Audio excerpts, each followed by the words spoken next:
Can you imagine your life where money is your friend, working with you to achieve all your dreams and desires? If you struggle seeing money as your friend, then join Kathy Cook Noble, financial advisor and educator on understanding how your money can work for you. It is possible. Now, here is Financially Speaking with Kathy Cook Noble. Good afternoon and welcome to the Inspired Choices Network. You are listening to Financially Speaking, and I'm your host, Kathy Cook Noble. And today we are continuing our journey on financial literacy. This is in Canada, November, and it's November everywhere actually, but in Canada during November, it's Financial Literacy Month. And what we're doing for financial literacy here in Canada is a little bit of government information, if you will. They've got a little bit of a campaign. It doesn't get as much recognition as I think it needs or should. And I think most people don't really get to see it, and they don't really get to take some time and evaluate it, which is unfortunate, because I think when we start to talk about financial freedom, it really starts with having a lot of financial literacy. And if you heard our last couple shows, then you would know a little bit about where we are with the level of financial literacy. But the reality of what it is, it's really simply just your understanding of your financial information and having a comprehension of what you have and what you need and how to go about getting it. And that's what we do here at the Inspired Choices Network in general, but specifically here on the Financially Speaking show. We talk about money, absolutely, because I believe it always comes back to money. We need it to buy groceries. We need it to clothe our children. We need it to drive them to school. We need money for a lot of various things, but how much we need, that's always the question that we can debate, because everybody's needs are different. Everybody's wants are different. Everybody has a different idea of how their life should be, how their family should be. And everything that you're thinking about yourself and your family is correct, because whatever it is that you need and whatever it is that you like, then that's the right answer. And it's that simple. So when I talk in my day job as a financial advisor and in our bookkeeping practice, when we talk to individuals and businesses and families and couples about what they want, it's really, that's where the conversation should start. Where is it that you are right now in your life? And where is it you want to be in your life? And the difference, if it's a big gap, how do we get you from A to B? And if it's not a big gap, then how do we keep you on course? It breaks down really, really, really that simple. And we sometimes get ourselves all tied up in knots and confusion because the financial industry might be a little bit more complicated than it needs to be. There's a lot more math than most people are comfortable with. There's a lot more graphs and algorithms and language. I mean, and they've really got their own language, a lot of acronyms, but like a lot of professions, the financial one has its own real way of doing things and talking to each other, that if you're in the industry, you talk to other people in the industry in a different way. And that's the part that I think the communication breaks down, because if you're in the industry and you're talking to people who are not in the industry, they are not necessarily speaking your language, and that's what gets confusing. So what we do here is, I hope that's our plan, and we aim every week to break it down, make it simple so that you can understand it. So today, last week we talked about some American financial literacy, and tonight I'm going to take it back to the Canadian side, because it is Financial Literacy Month here in Canada. And last week I was mentioning that it's in April that it was declared in the US, but they apply everywhere. So everything that we talk about here is applicable throughout the world, because the concepts, the strategies, the ideas, the questions, they're all the same. There's a various level of comprehension and understanding and confusion and stress and desire to understand their stuff. And that's all through the world. It's not just a Canadian thing. It's not just an American thing. It's not just an Australian thing. It's a person thing. And all we really need to do is understand our own stuff. And I've said that so many times, and I will say it so many more times, that it does not matter what your neighbors, your cousins, your brothers, your uncles, aunts, it doesn't matter what they're doing. What matters is what you are doing and what makes you happy and what works for your family. So don't stress yourself out because your neighbor bought a boat. If you're not a boat person, who cares? If the other neighbor or your cousin bought a trailer and you're not a camper and you don't like to camp, who cares? It doesn't matter. If somebody bought a fancy sports car and you think it's really cool and that's something you want, then that's where you should look and say, if it's something I want seriously, how do I work it into my plan? If it's something I just think is cool and I don't really want one, then it doesn't matter. You can just admire it from a distance, and it's not something that you should be jealous of. It's not something you should be measuring yourself against, because the benchmark of success is not what your neighbor and your cousin and your uncle and all those people, it's not what you think they have, it's what you have. And success is measured, financial success, success in general is measured by what you set the benchmark to be.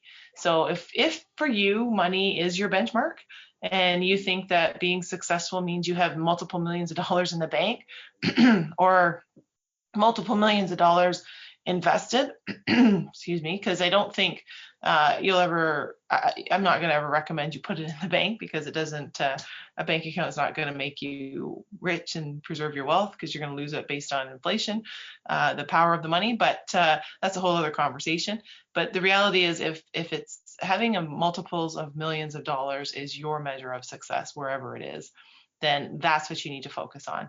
If that's not your measure of success, and it's not everybody's, it really isn't, because the truth is a lot of people aren't about the money, and they want money to be comfortable. They want money to be able to do what they want to do when they want to do it.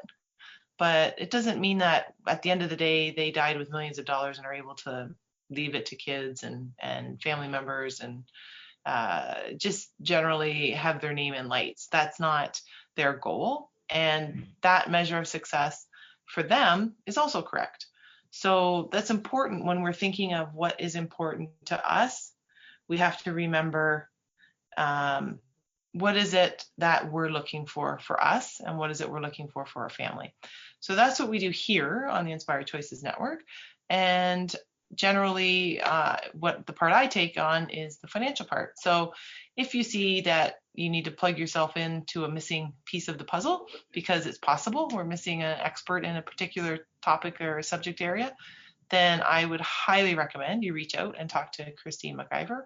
She is our network owner, host of the Inspired Choices Network show, and gives a lot of business advice and frankly, personal advice on how to be happy and at one with yourself.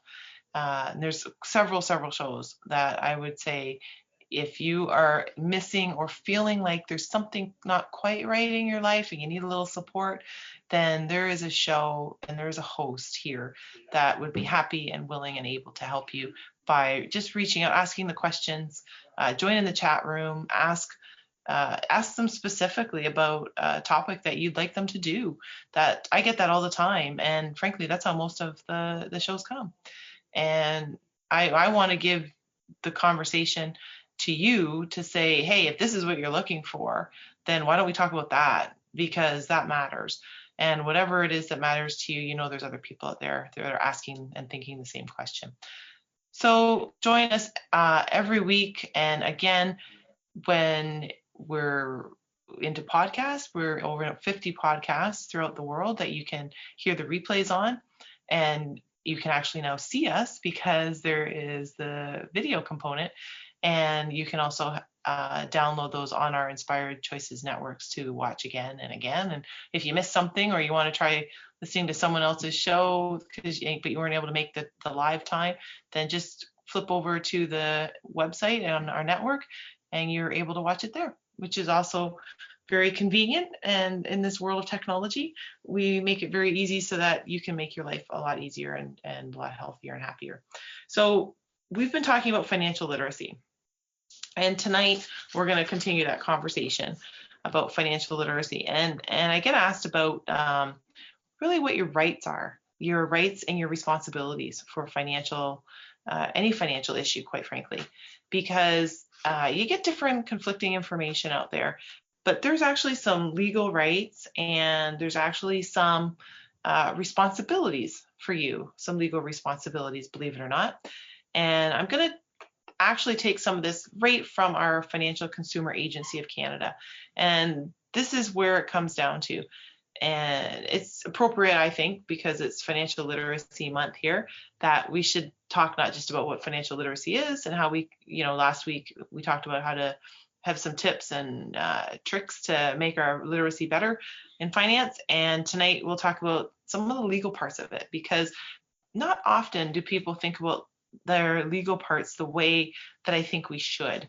And by that, I mean, every time you enter into any kind of financial relationship, whether it is through buying a house, whether it is through buying a car, if it's getting a credit card, if you're at one of the stores and they offer you in-store credit, if you're at one of the stores and they say, hey, if you sign up for our credit card, you can get a discount on your purchase today. All those come with some rights and responsibilities that you have as a consumer and that they have as the store or the lending institution, because that's essentially what they become, as a lending institution. So everyone has rights and responsibilities. Now in Canada, there's actually quite a bit of consumer protection legislation. So for example, if you were to go and buy a car in Ontario and you went to a registered dealer, and a registered dealer is somebody who is registered with OMVIC, the Ontario Motor Vehicle Industry Council, then you have some protection.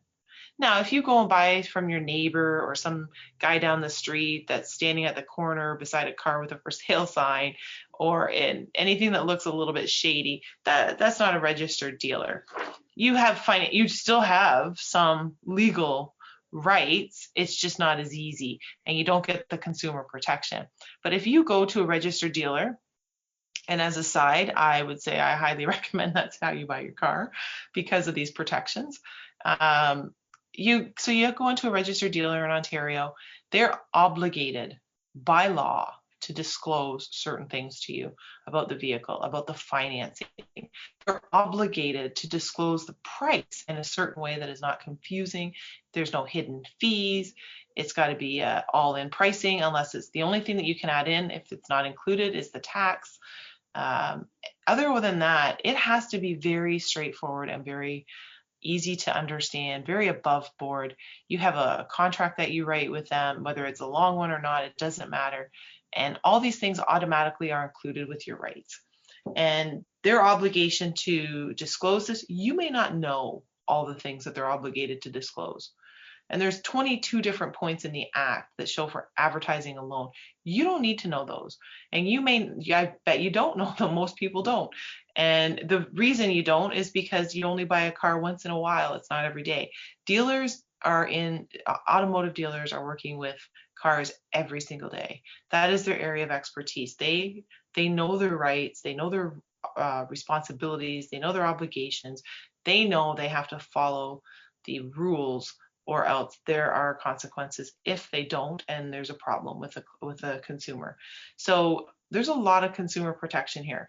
So if you buy a car in Ontario from a registered dealer and you enter into a financial relationship with them, because that's what you're doing, if you're buying a car, you're exchanging money for a product, or you're exchanging money for a product over time because you're having financing, then they are required to disclose things. And if they don't, then you can go to the OMVIC Board of Trustees and the Consumer Protection Fund, which means you have financial consumer protection, not just legal protection where they say, yeah, hey, you're right, good for you. That's not helpful necessarily. Some people just need to know they're right, which is great. But I'm talking from a money point of view. If you are wronged by an automotive dealer in Ontario where they don't disclose something, you have consumer protection legislation. You also have consumer protection legislation on a lot of other financial obligations. Houses are a huge one. If that's usually your biggest asset, right? That's the biggest thing you ever buy. So we're going to talk today about some of these other big financial obligations. An automotive purchase is typically the second biggest obligation, maybe the third, depending on if you get into buying a boat or anything like that. But normally, the average person, it would be a vehicle and a house are your two big purchases in your life. And it's nice to know, and if you didn't, you know now that there is some protection for you, some consumer protection here in Canada. We are going to take our first break of the night. And when we come back, we're going to talk more about something that we all know really well, but we might not know it quite as the death pledge. And I bet most of us have taken it. And if we haven't, we probably are in the process of taking it. So when we come back, I'm going to talk to you about what this death pledge is that we've taken. Don't go anywhere. You are listening to Financially Speaking on the Inspired Choices Network. And I'm your host, Kathy Cook-Noble, and I'll be right back.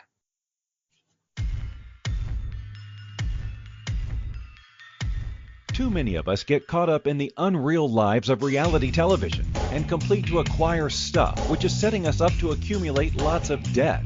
We're scared, confused, and don't know who to talk to. By tuning into Financially Speaking radio show with financial advisor and educator Kathy Cook-Noble, you'll learn tips you can use to improve your financial health, which in turn can improve your overall health and make for a very happy life.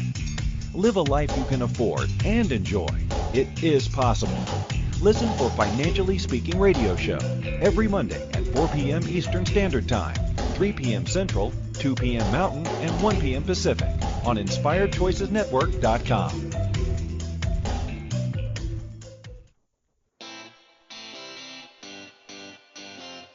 Are you a subject matter expert? Are you here to share your expertise with an audience waiting to hear from you in only the way you can deliver? Are you ready to have your voice amplified across the airwaves? Inspired Choices Network has a global radio platform streaming to millions of people across the world. Professionally produced and supported by an accomplished team every step of the way, you can broadcast from anywhere in the world, knowing your voice matters, and we ensure it is delivered with ease and efficiency. Eager to hear your message, the world awaits. Contact us today to become an Inspired Choices Network radio host. Email become a host at InspiredChoicesNetwork.com. This is the Financially Speaking Show with financial advisor and educator Kathy Cook-Noble. To participate in the program, join our live studio audience in our chat room at InspiredChoicesNetwork.com. You can also make the choice to ask or comment by email by sending to Kathy@bookkeepplus.ca. Now back to the program. Welcome back, everyone. You are listening to Financially Speaking on the Inspired Choices Network, and I'm your host, Kathy Cook-Noble, and we are just continuing our conversation and our journey on financial literacy to make ourselves more understanding of our own stuff and a little bit more knowledgeable about where we're at and what we need to know. So before we went to break, I mentioned to you that we've all taken this weird thing called a death pledge. And if you've ever heard of that term before, it kind of, you have heard of it. You've heard it in a different way, but you've done it probably more than once. You probably didn't know that's what it was called, and you probably didn't understand 100% of it. But I can guarantee you when you did it, you invested a lot of money and committed a lot of money to it. And death pledge, just so you know, is also known as a mortgage. That is the Latin translation, mort meaning dead, and gage is pledge. So you are literally taking a death pledge when you take a mortgage. Isn't that weird? Makes you think a little bit about mortgages differently after you hear that, don't you think? But we typically need a mortgage to get a house, to buy a property, to buy a cottage, to buy a vacation home, whatever the case is. Usually you do it by the use of a mortgage. So what is this mortgage or death pledge that I'm talking to you about? Well, the way it works is you go in and you talk to a real estate person. Let's say you start there. You're going to go buy a house and you see a house that you want to buy. And you go through it, and the real estate agent tells you all the bells and whistles and things about it that you like or you might not like, or anything else they have to disclose to you. and they share with you how much it's going to cost every year in taxes, how much the utilities were for the current owner, and you decide you're going to buy it. And you go to various people and you say, I'm going to buy this house. How much money can you give me for a mortgage? And they ask you different questions. And we talked last week about your credit rating, and they pull your credit rating and they say that, oh, you're above the level of whatever they say. If maybe 650 was the rule of thumb for Beacon score for a mortgage. So say they look at it, and which is the Beacon score in Canada is similar to the FICO score in the US. So you all get rated, and they look and they say, hey, you have the right number. Your Beacon score is the right number. You need to have X amount of money down on this house, and you have that in cash. And then the rest of the money, you're going to borrow it in terms of a mortgage. And you're going to do one of two things. You're going to set it up as what most of us know as a traditional mortgage, where you pay a certain amount every month, and some of that goes to principal and some of that goes to interest. And over a certain period of time, usually it's 20 to 25 years, the house is paid off. That's the amortization period that we're spreading it out.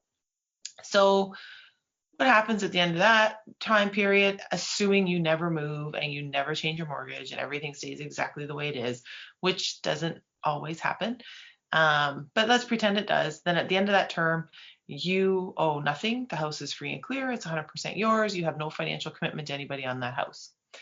Now, what does that normally happen that way? Not usually. A lot of the time, especially if it's the first house, people end up moving.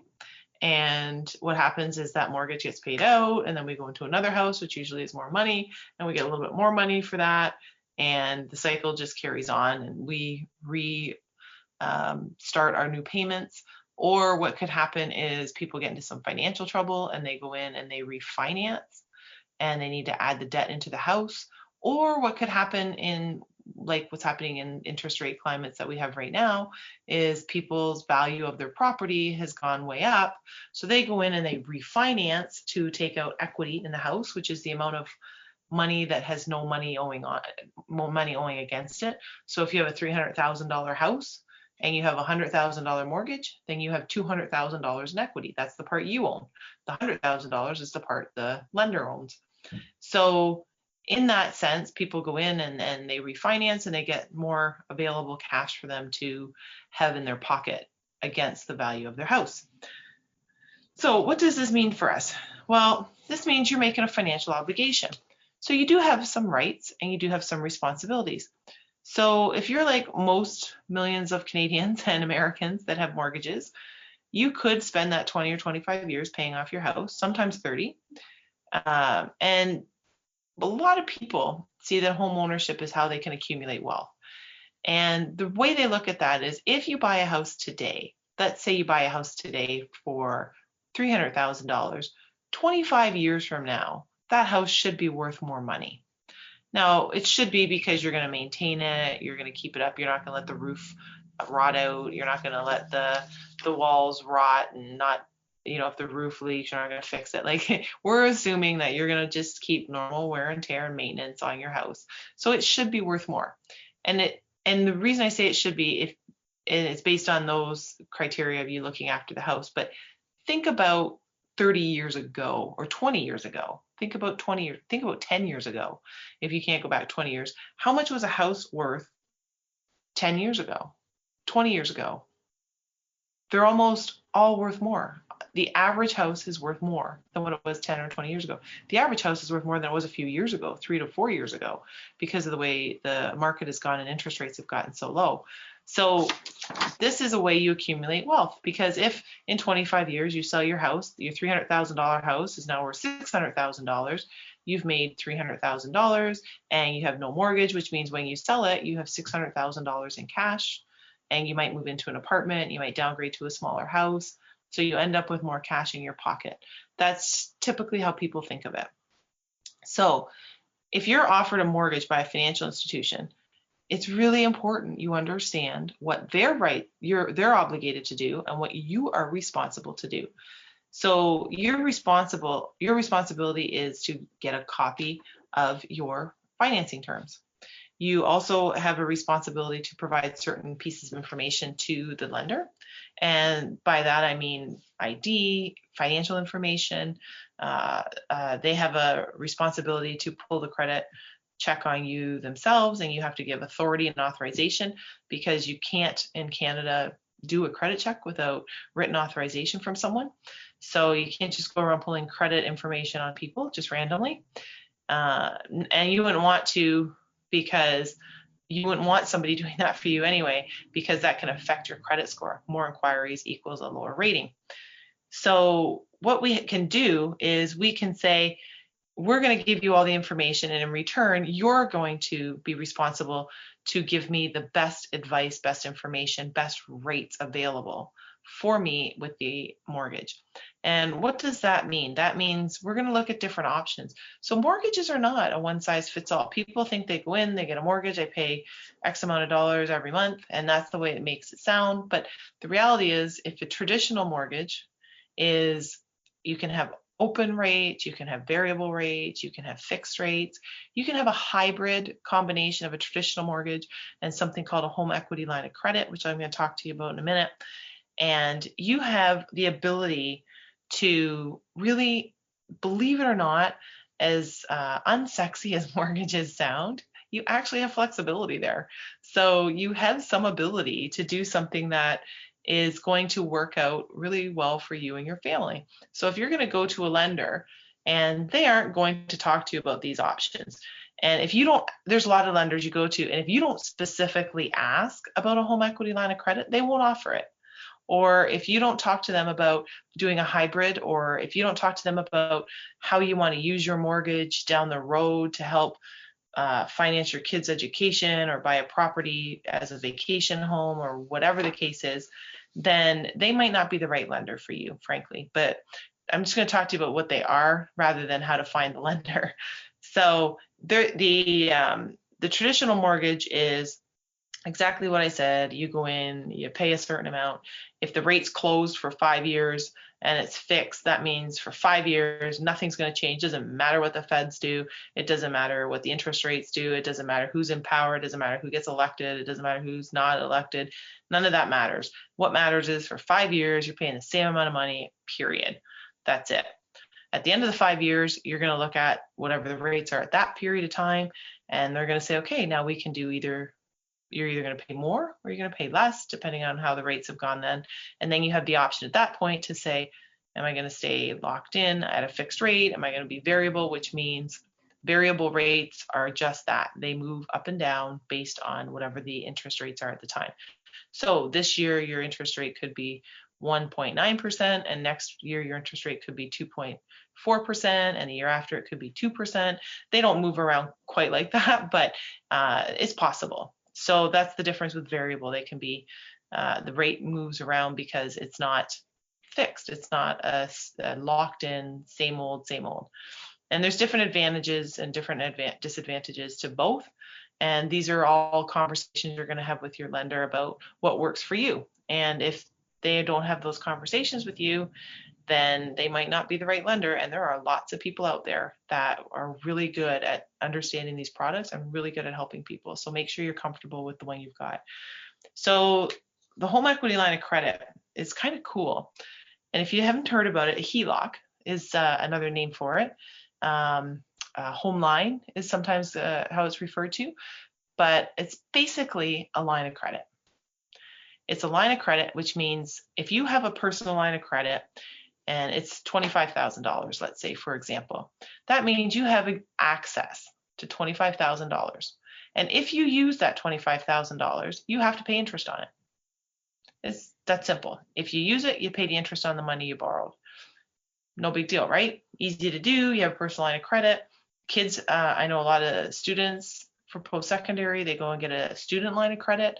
Same thing, it's a line of credit. They get $25,000, $30,000 for their education, and then they keep paying it back as they get money in, but they make sure they pay the interest every month. So same idea as the home equity line of credit. You have a responsibility legally to pay the interest every month. You have the opportunity to pay more than just the interest. You can pay the interest plus some principal. On a traditional mortgage, you have a responsibility to pay both. the interest and the principal every month. That's what you're required to do. There's not the flexibility. So when we talk about home equity line of credits or HELOCs, which I will share a little bit more with you after our second break, because we're just coming up to our second break of the night. And I think it's important I do get a lot of questions actually about mortgages and how they work and the difference between them and what is better for them. And I cannot tell you, as I'm sitting here saying the difference is, and everybody should do X, because everybody is different. It comes down to the same thing as I always tell you. Your situation is different from other people's, and that includes what kind of mortgage you should have or what kind of financing you should have for your house. So when we go through the home equity line of credit, and I talk to you a little bit more about that, keep in mind this might be a great idea for you. This might also not be for you at all. And I'll give you my take on some of the people I think it works well for, and some of the people I would be very, very nervous to talk to them about or recommend it to. So don't go anywhere. You're listening to Financially Speaking on the Inspired Choices Network, and we're going to take our second break of the night, and we'll be right back.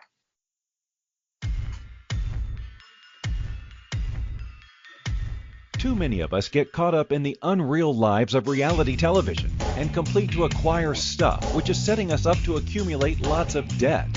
We're scared, confused, and don't know who to talk to. By tuning into Financially Speaking radio show with financial advisor and educator Kathy Cook Noble, you'll learn tips you can use to improve your financial health, which in turn can improve your overall health and make for a very happy life. Live a life you can afford and enjoy. It is possible. Listen for Financially Speaking radio show every Monday at 4 p.m. Eastern Standard Time, 3 p.m. Central, 2 p.m. Mountain, and 1 p.m. Pacific on InspiredChoicesNetwork.com. Money is complicated, right? Actually, no, it's not. You don't have to be a trader on Wall Street to get a handle on your money. TV shows often instill fear to keep you believing you can't understand it or do anything yourself. If dealing with your finances brings up a lot of other F words, then you need to read All Ladies Should Use the F Word, A Guide to Loving Your Finances by Kathy Cook Noble. Kathy helps you take control of your finances and leave the other F word, fear, in the dust.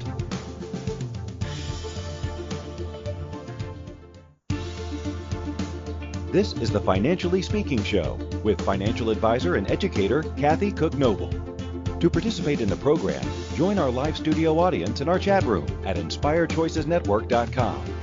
You can also make the choice to ask or comment by email by sending to Kathy@bookkeepplus.ca. Now back to the program. Welcome back, everyone. You are listening to Financially Speaking on the Inspired Choices Network, and I'm your host, Kathy Cook Noble. We have been exploring our financial literacy this month, and tonight is no exception. We are actually diving more into specific topics of mortgages and our rights and responsibilities in finance.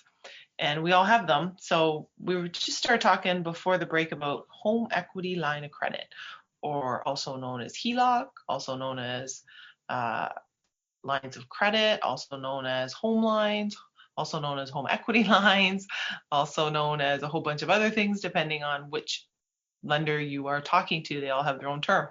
But the concept is, and the product is exactly the same. So they can call it whatever they want, but this is what it is. It's a line of credit against your house.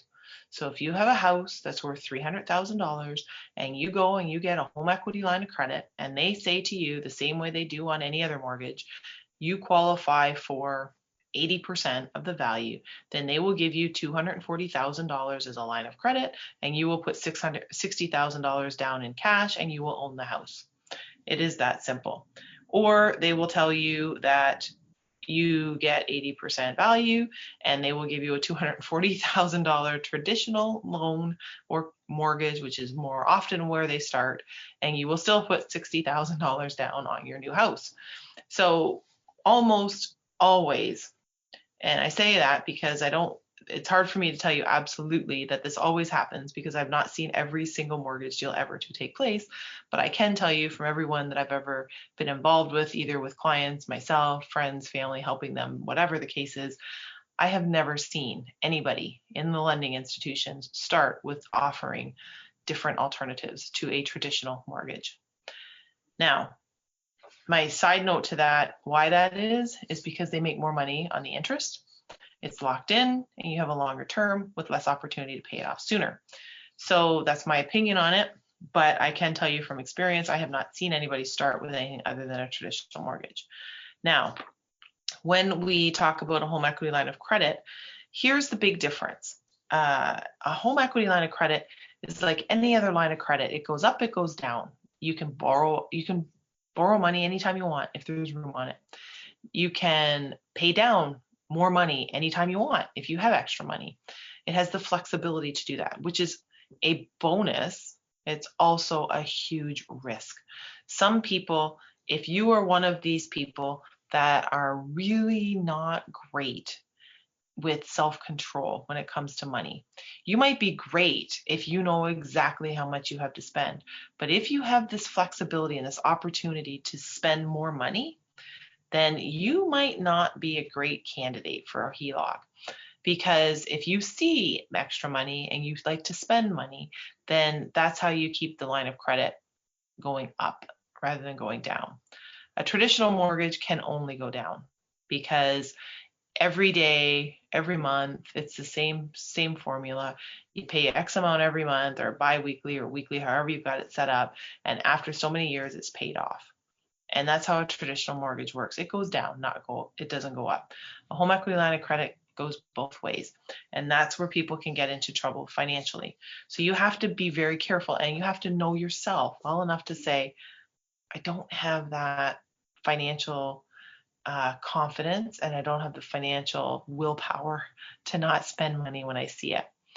And it's a lot easier to spend it, and it's a lot easier to say, geez, I wouldn't normally spend that kind of money on new shoes or new clothes or buying a gadget for the house that I wouldn't normally, be thinking about. But I do have this money, and it's easy to do, and it's just easy when you're not trying to find the money out of pocket. So that's one of the very real risks of people with a line of credit option.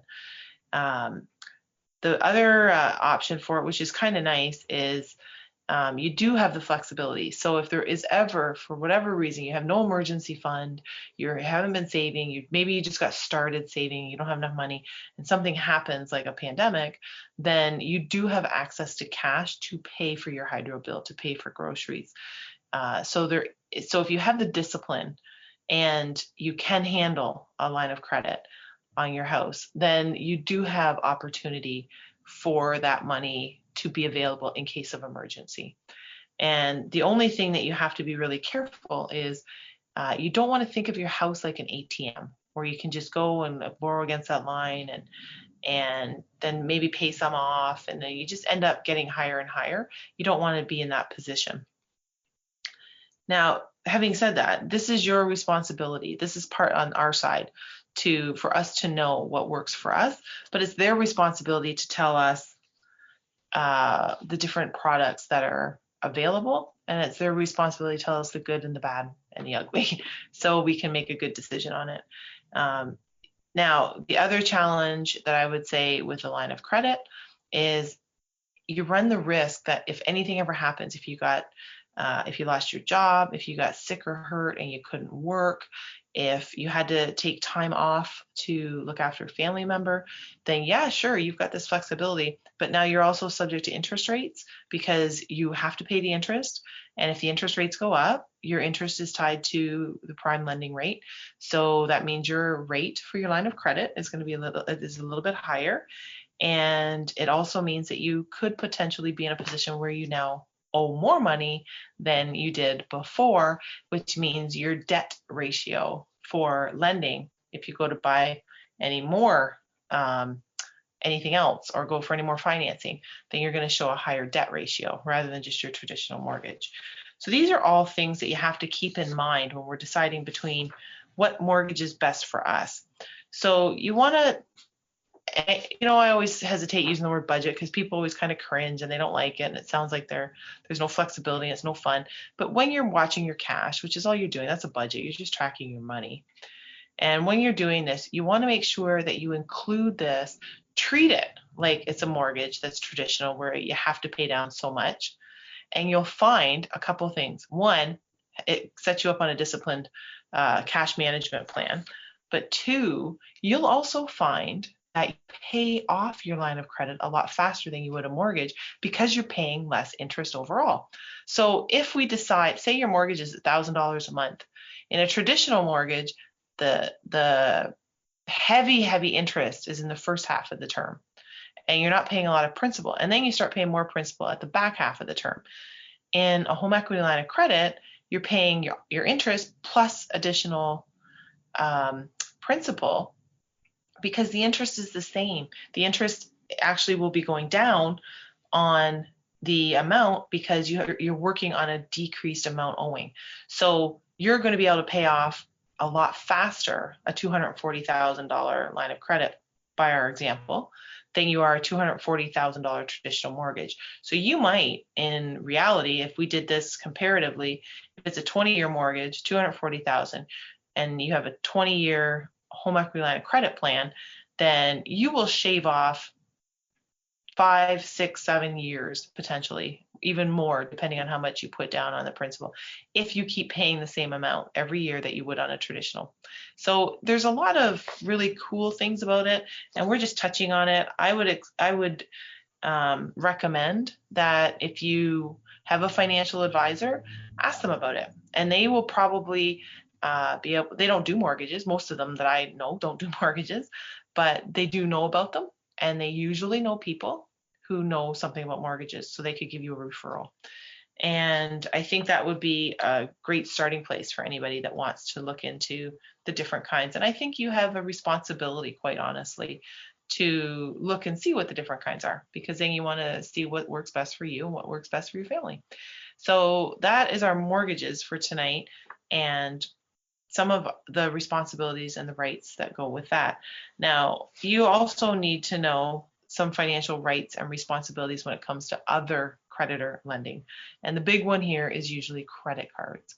So they have a responsibility, a legal right, if you will, to the lender has a legal obligation to give you, the person borrowing the money or the person applying for the credit card, they have to give you the terms of the agreement. So you have to get, and I know we've all seen it, and I bet most people haven't read it, that very tiny print that comes in that tiny booklet when you first get your credit card. That's the term of your agreement relationship, because believe it or not, you're entering into a financial relationship with a credit card company. So when you do that, you have an opportunity to say, this is something I want, or this is something I don't want. So if you're applying for a credit card and their terms of their financial terms for the agreement are an interest rate of 19.99%, which is very common. And if you're not willing to pay that, if you're late, or if you don't have the money to pay off your card that month, then you shouldn't get that card, because that is the relationship that you are now establishing. And if you want to, there's many card companies out there, and there's different cards within different companies. So just to make it more exciting, there's all kinds of different cards that you can get. So if you're looking at it from an interest rate point of view, which I highly recommend, because the interest rate is the part that really hurts people. So we talk about compounding, just as a side note. When we talk about compounding, we're talking about money, earning money. It is exactly the same when you owe it. So when I put my financial advisor hat on and I'm talking to people about investments and how over time it should compound and grow, if I were to substitute the word investment with credit card debt, it's the exact same formula. And that's the scary part, is if you have credit card debt, it will grow the same way, actually faster, because you have a fixed interest rate that's guaranteed. You don't have that in the investment world because it's subject to whatever the market conditions are. So If your credit card is 19.99%, that's the guaranteed interest rate. So every single month that you don't make your payment, you're compounding your interest year over year over year, because that's what your interest rate is. Your investments could be 5% this year, 6% next year. You might lose money if it was for temporarily, say from 2008 and 2009. You may have lost money for a period of time on paper, and then they went way up. You might have made 20%, you might have made 4%. And over the 20 years, you might have averaged 9% or whatever the number is. With your credit card, if you did that same thing in 20 years, you average 19.99% because you're paying that every year. There's no ifs, ands, or buts. That's what they've decided. So these are all things that I just want to make sure people are aware of when they're looking at credit cards. Instead of being like, I need a card, I'm going to sign up, look at the fine print and say, okay, what's the annual fee? What's the interest rate if I'm ever late? And is this the best card for me? Are there other potential benefits to it? Like, is it covering me if I'm traveling? Is there air miles or other kind of points associated with it where I get bonuses or I get discounts for buying gas or spending cash or spending using the card at a certain place to buy stuff? There's all kinds of different things that we see now on credit cards. So they're not all, again, one size does not fit all when it comes to credit cards. So make sure you look for the card that best fits you. And if you're going for cards, and a lot of people don't realize this, they get caught up in this potentially, I don't know if it's excitement or what it is, but where they end up with all these different cards and they're paying annual fees on all these different cards. And next thing you know, they didn't realize they were paying several $100s a year on cards they weren't using. So that also could be money that you don't need to be spending, or cards that you could downgrade the amount or the bells and whistles that get added to it because you're not using them. Maybe you get zero annual fee, but you can keep the card in case of emergencies if you were someplace and you didn't have any cash or debit or card on you or whatever, and you need to use it. So there's always goods and bads with everything. But that's a little bit about our cards and our mortgages. I'm going to take our last final break of the night, and when we come back, we'll wrap up our conversation tonight about financial literacy. So don't go anywhere. You are listening to Kathy Cook Noble on the Inspired Choices Network, and this is our show, Financially Speaking. We'll be right back.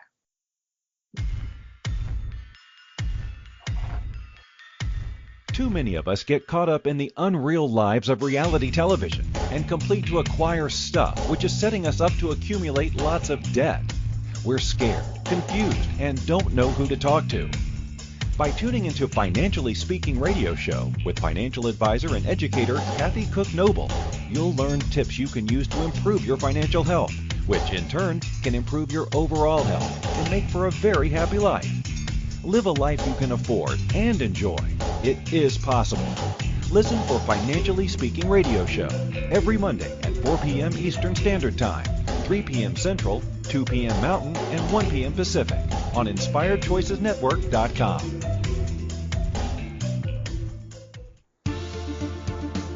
This is the Financially Speaking Show with financial advisor and educator Kathy Cook Noble. To participate in the program, join our live studio audience in our chat room at InspiredChoicesNetwork.com. You can also make the choice to ask or comment by email by sending to Kathy@bookkeepplus.ca. Now back to the program. Welcome back, everyone. You are listening to the Inspired Choices Network, and this is our show, Financially Speaking. And today we are talking more about our financial literacy, and we're getting a better handle, I hope, understanding mortgages and credit cards. So just to wrap it up and let you know, we talk about our rights and our responsibilities tonight. And here's the general idea. You have, when you go in to get a bank account, if you get a credit card, if you get a mortgage, you have a right to receive statements about your transactions, your charges, your interest rates, how it's structured. You have a right on a credit card to know that. You have a right to receive that. You also have a right, if you are a joint card owner, to get a copy of the statement. and understand what the responsibilities are that you have signed up for as a joint. So if you get a card for your spouse, for example, that spouse has a right to know and has a right to get a copy of the statement. You also have a right to refuse any overdraft fees, and you have a right to dispute charges that aren't legit, that you don't think are legit, on your card. You have a right to dispute that. You also have a right to get consent for other people to get information about your account. And you have the right to have your lender do an investigation on your behalf if you have a dispute on your card. And you also have a right to talk to them about the interest rate. If you think that you were charged it wrongly, or if you think that there was a mistake there, then you have a right to talk to them about it. That's what you have a right to. Now, they also have a right. You're responsible to review your credit agreement. You are responsible to know whether you are reading it or not. You have a responsibility to know that small print. You're responsible for covering the monthly minimum that they assign to your card. So every month when it comes in and it says minimum payment, $10, $20, whatever it is, you have a responsibility to pay that. If you're a joint borrower, so you have a supplemental card on that same account, then they always have the same responsibility for the balance owing as the other person. So if I put you on my card, anybody on my as a supplemental card, I have a responsibility to make sure that gets paid too. I'm also responsible to let them know if I lose my card, or if my card gets stolen, or if I think I had an identity theft or fraud issue. I have a responsibility to tell them. It's not up to them to tell me. It's up to me to tell them if I think there's an issue. Now, having said that, sometimes depending on what kind of card you are and where you're with, they will call and say there looks like some suspicious activity on your account, and they might either suspend the card until they talk to you, or they might cancel it for you and issue a new one. And that's a good service, and that's good customer service for sure, because they're watching it for you, because they might see something sooner than you did. If you don't get your statement until the end of the month, and this happened at the beginning of the month, then you wouldn't know enough that had happened yet, and then you can minimize any exposure, or liability, which is also another reason why they do it, because they're also limiting exposure and liability. So you have a right to these things, and you also have a right to do some of these things. And I'm not going to talk tonight about bankruptcy, but I do get that question about bankruptcy, and I'm just going to tell you that bankruptcy, you also have rights to know certain things. You have responsibilities to say and share certain things. You have there's huge conversations that need to be had before you sign those papers, because that is a commitment you're making.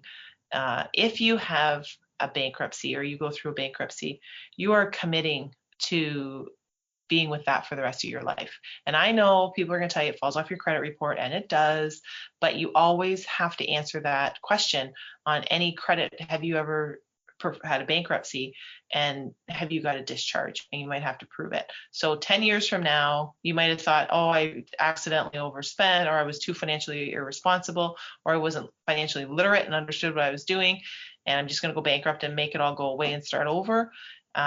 You still have some responsibility to say yes on that box when it asks you, have you ever had a bankruptcy? And it might not seem like a lot, but it certainly, depending on what you're doing, it could be. And it also could affect a career choice. So the younger you are when you do it, the more you don't realize potentially how much it can affect the rest of your life. So that's some area that I think you need to have more conversation even over before you do it. And there's a lot of times when it makes sense, and there's a lot of times when it does not make sense. And talking to a financial advisor, I think, or an accountant, is probably a better first step than going straight to a trustee, because a trustee's job is to do that. And that's how they make money. And there's some good ones out there. Once again, it's like anything else. There's good ones, and there's ones that could use some room for improvement. So that's another topic for another day, but I wanted to just mention that because that does come down to our financial literacy and understanding it. Thank you for joining me once again, and we'll be back to wrap up our financial literacy conversation next week, and then we'll tackle more. Have a great week. Thank you for choosing to listen to Financially Speaking Radio Show. Kathy Cook Noble will return next Monday at 4 p.m. Eastern Standard Time, 3 p.m. Central, 2 p.m. Mountain, and 1 p.m. Pacific on InspiredChoicesNetwork.com. We hope you'll join us. Until then, have the best week of your life by making the choices that bring you all that you desire.